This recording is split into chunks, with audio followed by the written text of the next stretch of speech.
Hi hello friends, എല്ലാ കൂട്ടുകാർക്കും ഈ പുഴയും കടന്നേർ സീരിയലിന്റെ റിവ്യൂയിലേക്ക് സ്വാഗതം. അങ്ങനെ അവള് രാജേശ്വരി നല്ല ദേഷ്യത്തിൽ തന്നെയാണ് വന്നിട്ടുള്ളത്. ശാരദയോടൊക്കെ വളരെ മോശമായിട്ടാണ് സംസാരിക്കുന്നത്. അവരോട് പറയുന്നുണ്ട്, നിങ്ങളെ മകള് എൻ്റെ മകനെ പിടിച്ചു വെച്ചിരിക്കുന്നത് എന്തിനാണെന്ന് എനിക്കറിയാം. നിങ്ങൾക്ക് ഇപ്പോൾ കഴിവൊന്നുമില്ലല്ലോ, അപ്പൊ അതുകൊണ്ട് തന്നെ എൻ്റെ മകനെ പിടിച്ചു വെച്ചാൽ അവനെ കല്യാണം കഴിച്ച് അങ്ങനെ നിങ്ങൾക്ക് കൂടി ശരിയാവില്ല. പെൺമക്കളെ ഉണ്ടാക്കിയിട്ടാൽ മാത്രം പോരെ. ഇങ്ങനെയുള്ള പെൺകുട്ടികളെ, ഇങ്ങനെയുള്ള ആൾക്കാരെ മേലിങ്ങനെ കയറാൻ അനുവദിക്കരുത്, മര്യാദയ്ക്ക് വളർത്തണം എന്നൊക്കെ പറയുകയാണ്. ഒരെണ്ണത്തിനെ തന്നെ അധികം ചെലവില്ലാതെ തന്നെ ഇറക്കി വിട്ടല്ലോ എന്നിങ്ങനെ പറയുന്നുണ്ട് ഗംഗയെ നോക്കിയിട്ട്. അപ്പൊ ഗംഗയൊക്കെ ആകെ നാണക്കേടായി പോവുകയാണ്. അപ്പൊ എന്തായാലും ശാരദ പറയുന്നുണ്ട്, മര്യാദയ്ക്ക് സംസാരിക്കേണ്ട രാജേശ്വരി എന്ന് പറയുന്നുണ്ട്. നിർത്തി രാജേശ്വരി എന്നൊക്കെ പറഞ്ഞ് ദേഷ്യപ്പെടുകയാണ്. അപ്പോൾ എന്നോട് ദേഷ്യപ്പെട്ടിട്ട് കാര്യമില്ല, ഞാൻ നിങ്ങൾക്ക് തെളിവ് സഹിതം കാണിച്ചു തന്നതല്ലേ, അതുകൊണ്ട് നിങ്ങളുടെ മകളെ നിലയ്ക്ക് നിർത്താൻ നോക്കൂ എന്ന് പറയുകയാണ്. അപ്പോൾ സഹി കേട്ടിട്ട് ശാരദ പറയുന്നുണ്ട്, അതെ, എൻ്റെ മകൾ ഒരിക്കലും നിങ്ങളുടെ വീട്ടിലോട്ട് വന്നിട്ടില്ല, നിങ്ങളുടെ മകനെ കാണാൻ വേണ്ടി വന്നിട്ടില്ല. നിങ്ങളുടെ മകനാണ് ഇടയ്ക്കിടയ്ക്ക് ഇവിടേക്ക് വരുന്നത്. അങ്ങനെ എന്തെങ്കിലും ഉണ്ടെങ്കിൽ തന്നെ നിങ്ങളുടെ മകനെ നിങ്ങൾ നിലയ്ക്ക് നിർത്താൻ നോക്കുക, അതാണ് നിങ്ങൾ ആദ്യം ചെയ്യേണ്ടത് എന്ന് ശാരദ രാജേശ്വരിയോട് പറയുന്നുണ്ട്. എന്തായാലും ഇനി ഒരിക്കലും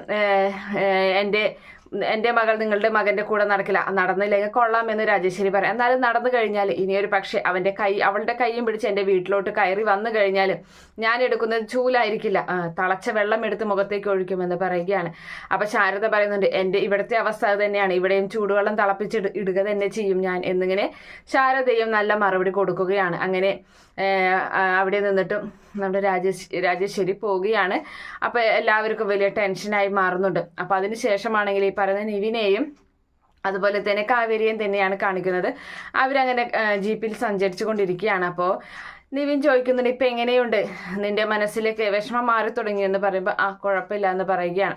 അപ്പോൾ ഞാൻ ഇതുപോലെയാണ്, എൻ്റെ മനസ്സിന് ടെൻഷൻ വന്നു കഴിഞ്ഞാൽ ഇതുപോലെ വണ്ടിയെടുത്ത്, ഇതല്ലാട്ടോ 2 വീലർ, അതെടുത്തുകൊണ്ട് ഞാൻ പായും, എല്ലായിടത്തും പോകും, എവിടേക്കെന്നില്ല, ഏത് സമയത്തെന്നില്ല. അപ്പോൾ അതൊക്കെ കഴിഞ്ഞ് വരുമ്പോൾ ഒരു ടെൻഷനൊക്കെ ഒന്ന് കുറയുമെന്ന് നിവിൻ ഇങ്ങനെ പറയുകയാണ്. അപ്പോൾ അങ്ങനെ തമാശകളൊക്കെ പറഞ്ഞ് കേൾക്കുമ്പോൾ നമ്മുടെ കാവേരി ഒന്ന് ചിരിക്കുകയാണ്. അപ്പോൾ കാവേരി ചിരിക്കണാകുമ്പോൾ നിവിൻ പറയാണ്, എന്തായാലും ഒന്ന് ചിരിച്ചു കണ്ടല്ലോ എന്ന് പറയുന്നുണ്ട്. പിന്നെ നിവിൻ്റെ ഈ സംസാരം കേട്ട് കഴിഞ്ഞാൽ ആർക്കാണ് ചിരി വരാത്തത് എന്നിങ്ങനെ പറയുകയും ചെയ്യുന്നുണ്ട്.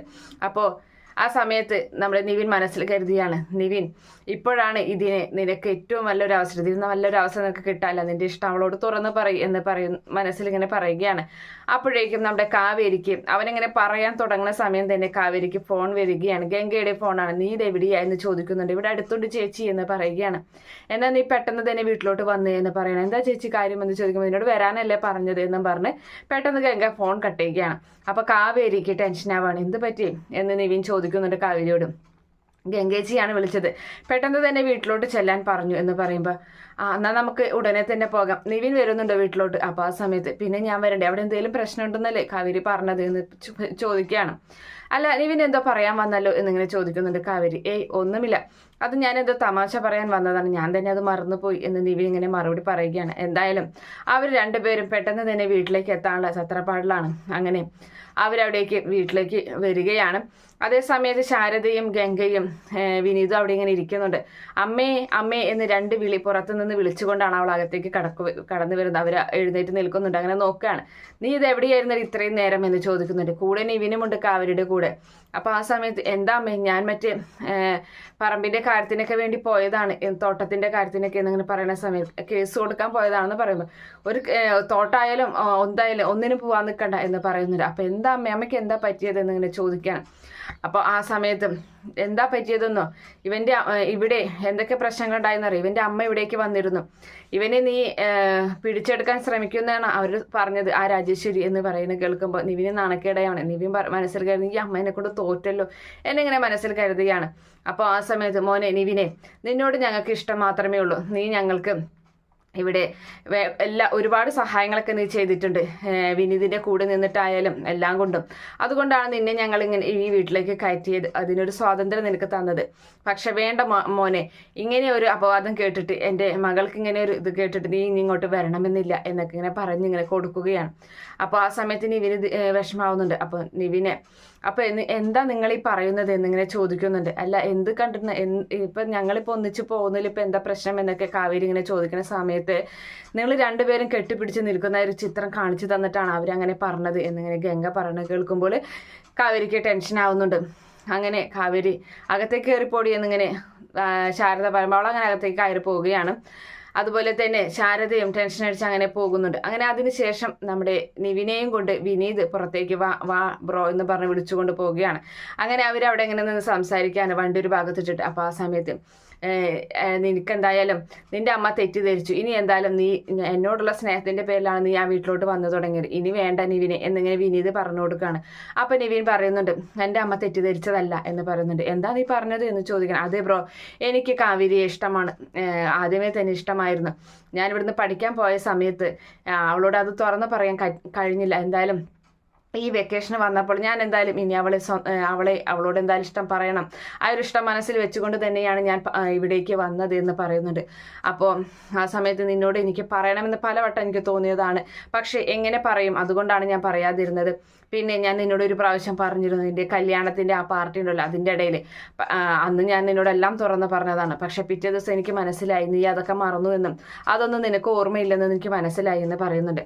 അപ്പോൾ നിവിനോടായിട്ട് ഇവൻ പറയുകയാണ്, എന്തായാലും അങ്ങനെ എന്തെങ്കിലും ഉണ്ടെങ്കിൽ അത് മറന്നു കളഞ്ഞേക്ക്, കാരണം ഇങ്ങനെ എന്തെങ്കിലും പ്രശ്നങ്ങളൊക്കെ ഉണ്ടാവും. നീ നിന്റെ അമ്മാവിൻ്റെ മകളെ കല്യാണം കഴിക്കാൻ വേണ്ടി നിർത്തിയിരിക്കുകയല്ലേ, അങ്ങനെ തീരുമാനിച്ചിരിക്കുകയല്ലേ എന്ന് പറയുന്നുണ്ട്. അപ്പം നിവിൻ പറയാം, അതിന് എൻ്റെ ഇഷ്ടം നോക്കണ്ടേ, അവരങ്ങ് തീരുമാനിച്ചിട്ട് കാര്യമുണ്ടോ എന്ന് ചോദിക്കുകയാണ്. അല്ല നിവിനെ, നിന്റെ അമ്മയുടെ സ്വഭാവമൊക്കെ അറിയില്ലേ, അതൊക്കെ വലിയ പ്രശ്നങ്ങളാണ്. പിന്നെ നിന്റെ ഒരു അമ്മാവനുള്ളത് അറിയാലോ, അയാളുടെ സ്വഭാവമൊക്കെ എന്നിങ്ങനെ പറയുന്ന സമയത്ത് എന്തായാലും എനിക്ക് കാവേരിയെ ഇഷ്ടമാണ്, ഞാൻ എന്തായാലും അവളെ മാത്രമേ വിവാഹം കഴിക്കൂ എന്നിങ്ങനെ പറയുന്നുണ്ട്.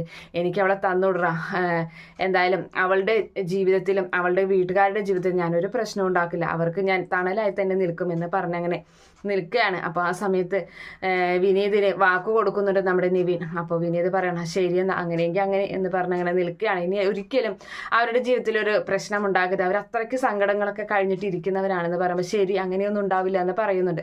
അതിനുശേഷം നമ്മുടെ രാജേശ്വരിയെ തന്നെയാണ് കാണിക്കുന്നത്. രാജേശ്വരി മകനെ കാത്ത് അങ്ങനെ അങ്ങോട്ടും ഇങ്ങോട്ടും നടക്കുകയാണ്. കുറേ രാത്രിയായിട്ട് മകനെ കാണാനില്ല. അങ്ങനെ നിവിൻ ദേഷ്യത്തോടു കൂടി പെട്ടെന്ന് അവിടെ വന്നിട്ട് ജീപ്പിൽ വന്നിറങ്ങുകയാണ്. അമ്മ നിങ്ങൾക്ക് എന്താണ് എന്ന് ചോദിക്കുന്നുണ്ട്. അപ്പം എന്താണെന്ന് ചോദിക്കുന്നത്, നിങ്ങൾ എന്തിനാ അവരുടെ വീട്ടിൽ പോയിട്ട് അനാവശ്യങ്ങളൊക്കെ പറഞ്ഞതെന്ന് ചോദിക്കുന്നുണ്ട്. ഞാൻ പറഞ്ഞത് എന്താണ് അനാവശ്യം, നീ അതിന് വേണ്ടിയിട്ടാണല്ലോ നീ ഇവിടേക്കൊക്കെ വന്നത്, നീ ഒരിക്കലും ഇവിടെ നിൽക്കണ്ട, നീ തിരിച്ച് വീട്ടിലോട്ട് തിരിച്ച് പഠിക്കണടത്തേക്ക് പൊക്കോ എന്ന് പറയുകയാണ്. അത് എൻ്റെ അമ്മ അങ്ങനെ പറയാൻ കാരണം, പിന്നെ ഈ റിസോർട്ട് ഏത് രീതിയിലാണ് കൊണ്ടുപോകുന്നതെന്നും ഇതിൻ്റെ ബുദ്ധിമുട്ടും കാര്യങ്ങളും ഇത് മുന്നോട്ട് കൊണ്ടുപോകാൻ പറ്റുമോ എന്നൊന്നും അറിയാത്തൊരവസ്ഥയിലാണ് ഞാൻ നിൽക്കുന്നത്, നിന്നെക്കൊണ്ട് എനിക്ക് എന്ത് ഗുണമാണുള്ളത് ഇങ്ങനെയല്ലാതെ എന്നിങ്ങനെ പറയുന്നുണ്ട്. അപ്പോൾ അമ്മയ്ക്ക് എന്താ ഇപ്പോൾ വേണ്ടത്, അപ്പോൾ എന്നെക്കൊണ്ട് അമ്മയ്ക്ക് ഒരു ഗുണവുമില്ലെന്നാണ് പറയുന്നതെന്ന് ചോദിക്കുമ്പോൾ പിന്നെ എന്ത് ഗുണമാടാ നിനക്കുള്ളത്, നീ ഇനി ഇവിടെ നിൽക്കണ്ട, നീ തിരിച്ചു പൊക്കോ എന്ന് പറയുന്നുണ്ട്. അപ്പോൾ ആ സമയത്ത് ഇനി ഇല്ല ഞാൻ പോകില്ല എന്നിങ്ങനെ പറഞ്ഞ് അവരങ്ങനെ തർക്കിച്ച് നിൽക്കുന്ന ഒരു ഭാഗം കാണിച്ചിട്ടാണ് എന്തായാലും ഇന്നത്തെ എപ്പിസോഡ് അവസാനിക്കുന്നത്. ഈ റിവ്യൂ ഇഷ്ടപ്പെടുകയാണെങ്കിൽ ഈ ചാനൽ ഒന്ന് സബ്സ്ക്രൈബ് ചെയ്ത് സപ്പോർട്ട് ചെയ്യുക. Okay friends, bye, thank U.